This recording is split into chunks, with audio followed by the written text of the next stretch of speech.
Hello, my name is Father John Slovikovski. I'm pastor of Visitation Parish, which is just up the street from Bishop McCourt.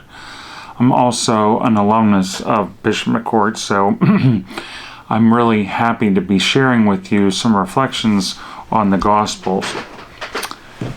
Today, we're talking about the fifth Sunday of Lent.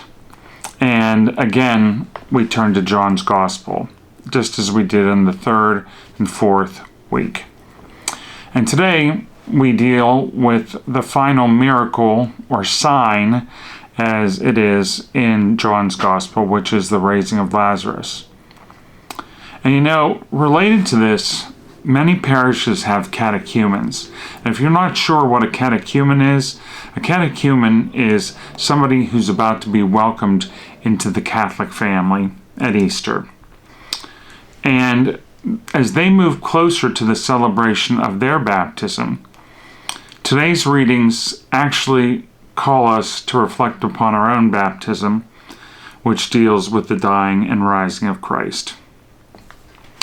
Now, the story of the raising of Lazarus, it needs a little bit of context.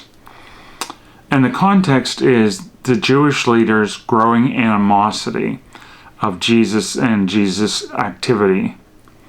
Now, Jesus is in Jerusalem, and he's celebrating the Feast of the Dedication, which we've come to know as Hanukkah. And the people are pressing him to declare plainly whether he's the Messiah. And his response is, "Come and see my works, and you'll come to believe." Well, in any case, many of them didn't believe, and some of them even wanted to stone him. So, into the scene of this confrontation, we have Mary and Martha, who are the sisters of Lazarus, sending word to Jesus that their brother's ill. Jesus is said to love Mary and Martha and Lazarus. In fact, he calls them friends, which is a special designation because, first of all, he never says directly that he loves anyone else in the gospel, not his disciples, anyone. But he says that of Mary and Martha and Lazarus, which makes them very special. In any case, when they call for Jesus, that their brother is dying, he delays his visit for 2 days. And that might seem strange at first to us. Why would you not rush to the side of someone whom you love? Well, the delay heightens the drama, and it shows Jesus' obedience to God, because through this event of the raising of Lazarus, he will show God's glory and also prove that he is God's Son. When Jesus finally tells the disciples that he's going to journey to Bethany, which was the home of Lazarus and Martha and Mary, the disciples fear for their lives. It's only Thomas, remember doubting Thomas? It's only Thomas who says, "Let us go up to die with him." That's very interesting, and hopefully during the Easter Gospels you'll reflect upon that after, believe it's the second Sunday of Easter. And the scene at Bethany is a very sad one. Martha approaches Jesus upon his arrival, and I believe she's probably pounding on his chest, saying, "Jesus, if you had been here, my brother would never have died. But I know even now God will do whatever you ask of him." Jesus asked her, "Do you believe that I am the resurrection and the life?" She says, "Well, I know my brother will rise on the last day." So she has a degree of confidence in the resurrection and that Jesus is connected to the resurrection. Mary comes out, but in a different way, very quiet, but she says the same thing. "Lord, if you had been here, my brother would never have died." After that happens, Jesus asks, "Where have they laid him? Take me to him." He arrives at the tomb, he weeps, and he prays, and then he calls for Lazarus to come out. At this sign, many of the Jews come to believe in him, but others, unfortunately, take word of the miracle to the Jewish authorities, and they begin their plans for Jesus' death.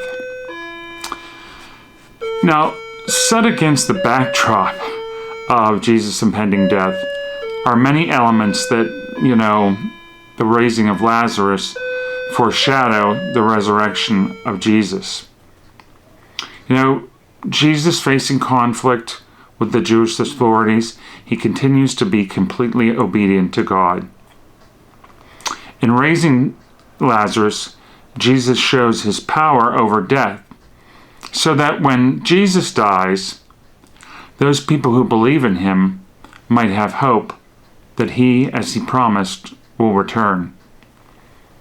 And it's interesting.